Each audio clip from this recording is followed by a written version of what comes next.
Olá, estamos iniciando mais uma edição do programa Palavras Consoladoras.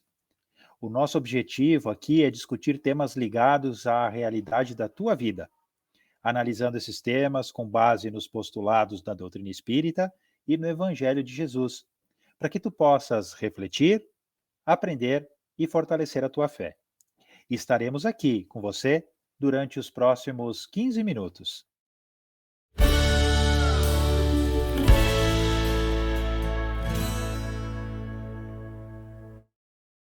Hoje abordaremos o tema culpa.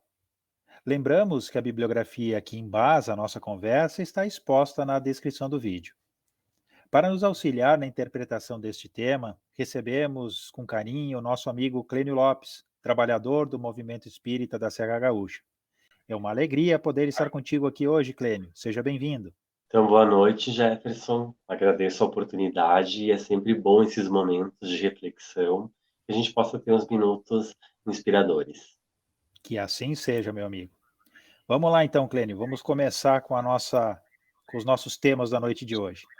E para dar início a essa nossa reflexão, Clênio, eu peço que tu exponhas para nós a definição de culpa e qual que é a sua função na nossa vida.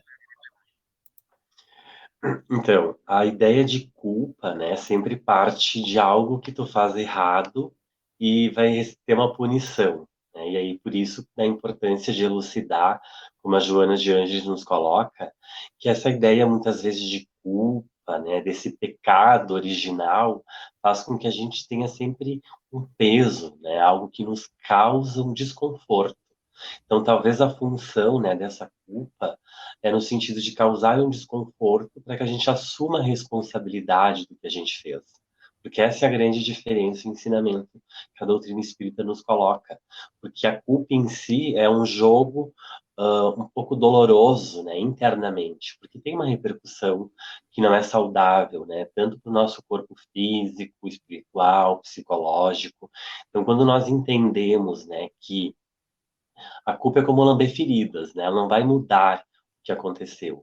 Mas quando tu assume a responsabilidade daquilo que tu fez, então nós não vamos ter uma lógica punitiva, sim educativa. Porque a sabedoria, né, divina, a pedagogia da vida, ela nos ensina através dessa forma educativa e não punitiva, como muitas vezes a ideia de culpa nos vem, né? Por exemplo, tu faz alguma coisa errada, já espera uma repercussão, uma punição, né? E aí isso não é educativo.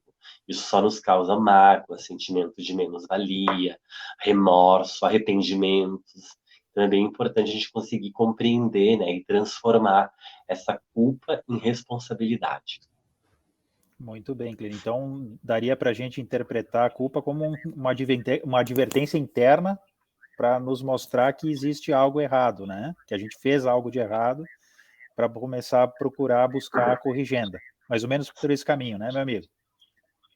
Muito bem. Clênio, a culpa se faz atuante no que se refere aos erros na nossa encarnação presente, ou também pode existir com base em experiências de encarnações passadas? Em caso positivo, Clênio, qual é que é a função dessa culpa vivida no hoje e que tem origem no passado? É exatamente essa ideia de assumirmos a responsabilidade desse momento. Porque muitas vezes é comum a gente, o ser humano falar, né? A gente às vezes fala, se fosse tempos atrás eu agiria diferente. Só que tempos atrás a gente não tinha o entendimento que tem hoje.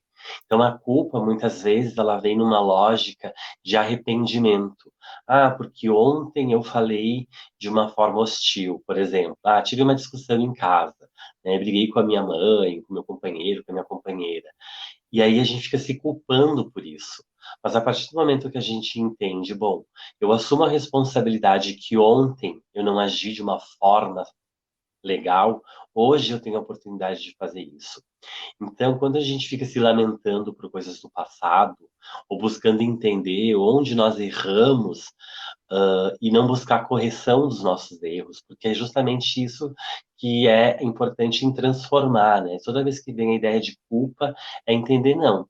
Cada um tem que assumir a responsabilidade. Por exemplo, 10 anos atrás, tinha uma outra mentalidade, estava num outro momento de vida. E muitas vezes o ser humano tem a tendência a ficar nessa lamentação, nesse arrependimento. Aí cria aquela, é como se fosse aquela água parada, né? Que cria aquele musgo, né? Aquela amargura. E aí a gente não pode viver uma vida de arrependimentos, e sim de responsabilização, é nos responsabilizarmos, porque isso é que vai fazer com que nós entendemos as leis morais, no sentido de perceber, né, que quando sinaliza uma culpa, é observar o que o universo, né, o que a pedagogia divina está querendo nos ensinar.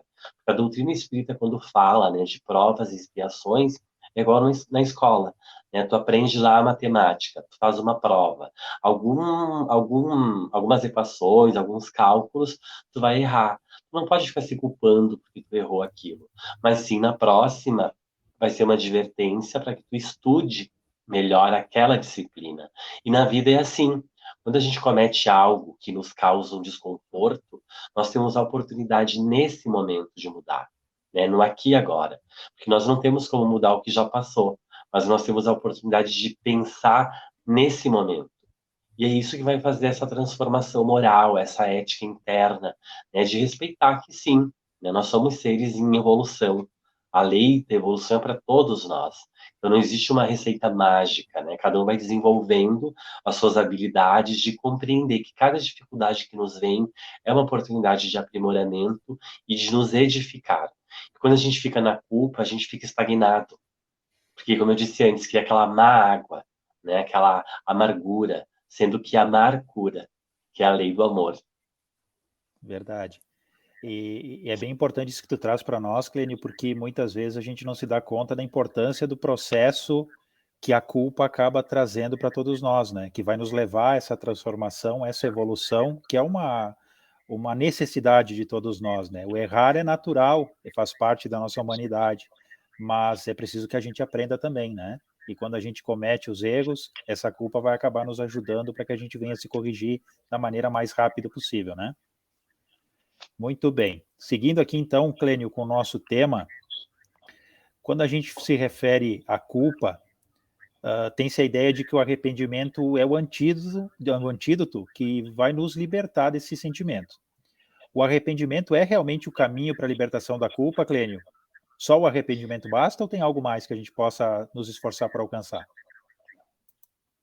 Então, como no início a gente comentou, né? Num primeiro momento, a culpa ela vem dessa lógica de ficarmos nos arrependendo por aquilo que a gente cometeu.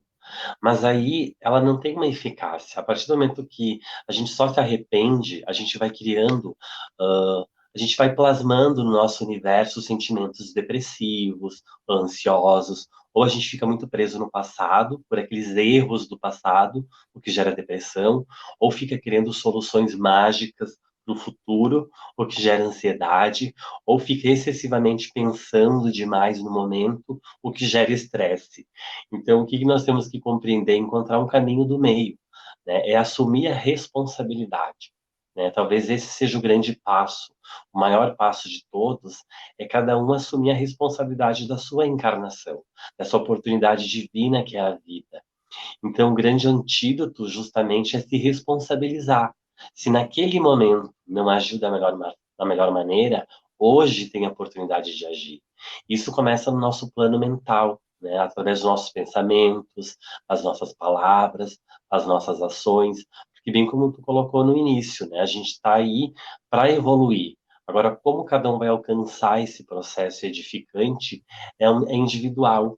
Então, nós temos que respeitar, né, essa pedagogia divina no sentido de que a culpa, né, é um jogo interno que nos causa arrependimento, mas não muda as coisas. Então a gente não pode viver uma vida de arrependimento, né? Tem até uma pesquisadora, né, que trabalha com cuidados paliativos, né, que são pessoas que estão, infelizmente, no findar da vida devido a algum adoecimento. E o que ela nos mostra, né, nas pesquisas dela, é o quanto as pessoas falam em arrependimentos. No sentido, eu deveria ter feito de tal forma, eu poderia ter agido de tal maneira. Só que hoje é a oportunidade de agir diferente. Hoje é a oportunidade que o universo nos dá para pensar o nosso melhor e transformar aqueles erros no passado em acertos no presente. E é justamente isso que nós temos que trabalhar internamente. Então, é um trabalho sutil, é um trabalho delicado, é um trabalho para a vida toda. Né? Do nosso primeiro ao último suspiro, a gente vai estar sempre nos edificando. E aí cada um tem seu tempo, tem a sua maneira, e muitas vezes a gente cresce ouvindo que é errando que se aprende, mas são corrigindo os erros é que a gente aprende.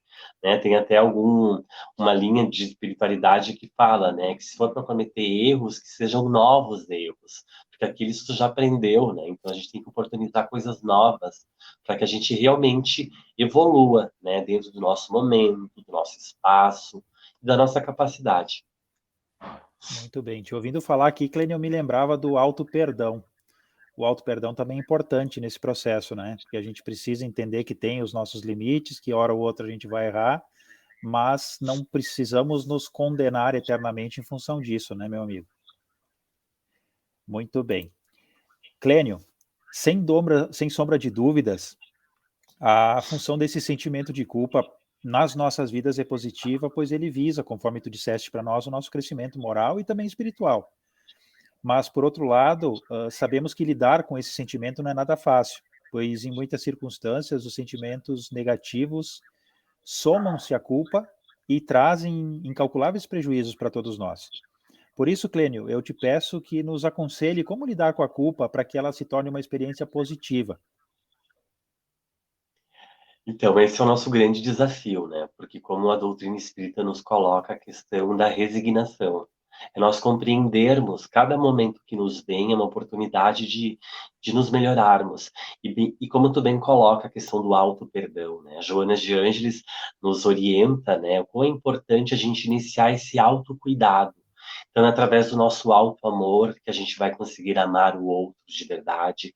Quando a gente se auto-perdoa, né, a gente consegue perdoar o outro. Porque muitas vezes a gente fica a vida inteira, ou durante o período da vida, sem falar com uma pessoa que nos magoou, esperando que o outro peça desculpa. Mas isso é ficar remoendo mágoas, né? Como eu disse antes, essa mágoa que cria uma amargura. Isso não é saudável, porque cria um adoecimento, tanto no nosso corpo físico, né, psicológico, e a gente vê as psicossomáticas, né, porque tudo aquilo que a gente cala, o corpo fala. Então, é a importância da comunicação, é de mostrar para a pessoa o quanto, naquele momento, você foi incoerente, porque nós somos seres humanos e temos nossas incoerências. Né? Estamos aqui para justamente superá-las. Isso se dá, como tu disse antes, é um processo, é um dia de cada vez. Né? Ninguém vai mudar um comportamento de anos em dias, e sim um dia de cada vez. Né? Como tem um trabalho do Grupo Apoio Fraterno, né? Que trabalha com dependentes químicos em recuperação. A pessoa faz 20 anos de uso. Não vai ser em 20 dias que vai mudar essa rotina, mas vai ser um dia de cada vez, assumindo a responsabilidade. E é transformar, quando na nossa mente vem a ideia de culpa, é transformar a culpa em responsabilidade. E é um exercício de, por exemplo, como eu disse antes, brigou com uma pessoa que tu gosta e fica se culpando por isso. Então é trabalhar na nossa mente isso. Não é culpa. Eu me responsabilizo que naquele momento eu não agi de forma coerente, mas agora eu posso agir diferente. Então é através da nossa resignação, através da nossa humildade de reconhecer, né, que somos seres que estamos aqui para evoluir, cada um no seu tempo, no seu espaço, como eu falei antes. Então é importante ter esse olhar amoroso com si mesmo, poder observar-se, poder não ficar remoendo coisas que não vão mudar. Porque como a gente sempre fala, né, ninguém muda o que passou. A gente pode fazer o melhor no nosso presente, que é o aqui e agora, que é esse momento. Então, através das palavras, da prece, do autoconhecimento, né? A Joana de Ângeles tem as séries psicológicas que mostra quão bonito é assumir a responsabilidade da nossa existência. É perceber o quanto nós podemos ser amorosos com nós mesmos. Então a gente precisa acolher a nossa dor, as nossas mágoas, para que isso se transforme, né? Aquele passado de dor num presente de alto amor. Então que cada um possa, né, olhar para si mesmo e para o outro com amorosidade, porque essa é a lei maior, né, que rege o nosso mundo. A lei do amor, a lei da evolução, e que cada um possa se inspirar em levar isso adiante, né? Que a culpa é como andar numa esteira, não sai do lugar, mas assumir a responsabilidade é estar dando sentido para a sua vida, é estar dando a oportunidade de julgar menos o outro e conhecer mais a si mesmo. E como eu disse, né, Jefferson, é um exercício diário, é um dia de cada vez. Tem dias que a gente tira nota 10, outras não tira a nota 10, mas a gente está sempre buscando nos melhorar. E através disso, da resignação, do autoconhecimento, né, a doutrina espírita como consoladora, ela está aí para nos orientar, para nos dar uns norte, para que a gente busque o nosso equilíbrio e tenha uma encarnação saudável, eficaz e edificante. Muito bem, belas palavras, Clênio. Nós já estamos chegando no finzinho do nosso programa. Foi uma honra poder estar contigo aqui, meu amigo. Eu tenho certeza que as tuas palavras tocaram o coração de todo mundo que está nos assistindo. Eu abro espaço aqui para que tu possa fazer a tua despedida, meu amigo. Muito obrigado, eu agradeço. Eu acho que essas reflexões nos ajudam, né, a se comunicar, a levar adiante essa doutrina que é tão inspiradora. Porque é assim que eu me sinto, né, inspirado a fazer dessa existência o nosso melhor. Porque é isso que nós temos, né, é esse momento. Então, que a gente possa aceitar as nossas dificuldades, superá-las e seguir adiante. Então, mais uma vez, eu agradeço e que cada um possa ter se inspirado nesses minutos de reflexão. E que essa inspiração continue conosco sempre, né? Pessoal, foi uma satisfação poder estar com vocês aqui, contando com a companhia de todos. Se você nos assistiu, gostou do nosso programa, das palavras do Clênio, inscreva-se aqui no nosso canal, curta esse vídeo e também compartilhe, para que nós possamos alcançar mais corações. Tenhamos todos uma semana de muita paz e até o próximo programa.